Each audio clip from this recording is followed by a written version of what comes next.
everybody, I'm Karen Rosenstrom with the Brand Performance Support Team, and I'm here for our next edition of 5 and 5. You know what that's like right now. It's 5 tips on one topic in 5 minutes or less. Today, we're going to talk to you about the menu track modules and our evening reception menu tracks. Are you ready?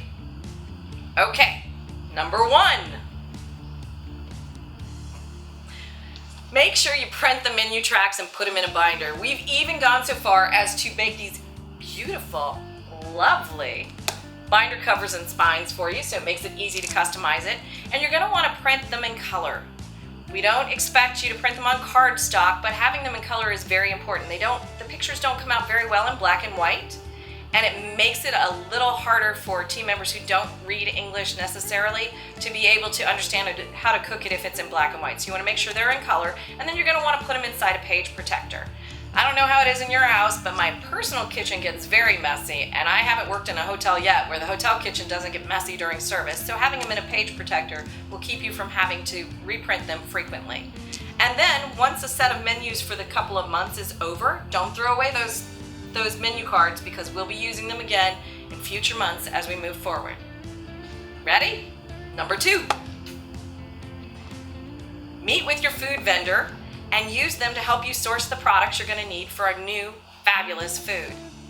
In the past, we were very specific about the food items that you had to serve, so it would have been use an Oscar Mayer XYZ or use the Farmland this and that.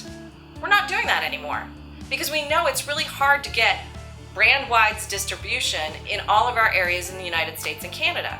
So while we have given you some suggested items, we've also given you freedom to be able to meet with your food vendor and say, okay, I can't get the Oscar Mayer, but I have one that's similar to it. And that'll help you really stay in compliance as you move forward. It should make your lives easier as you place your orders. Number 3. I have help today. It's fabulous. Read through all the tracks and become familiar with the food pairings. And really pay attention to those mins and maxes. It's important that we're putting out the right minimum, but we also don't want to overdo and put out far too many things, because as we know, that will raise your costs and also makes it harder when it comes into being in compliance for QA. All right, number 4. Practice cooking all the menu tracks. I know that sounds like a no-brainer. I mean, it certainly makes sense to me to do that. But we don't give our teams enough time to practice it before we put them on stage in front of our guests. And that just raises the nervous tension that goes on in our team members. So we want to practice it a lot as we're preparing the new items. And a great idea that we picked up from several of our hotels is they invite all of the team members from all the shifts to come in and taste those items.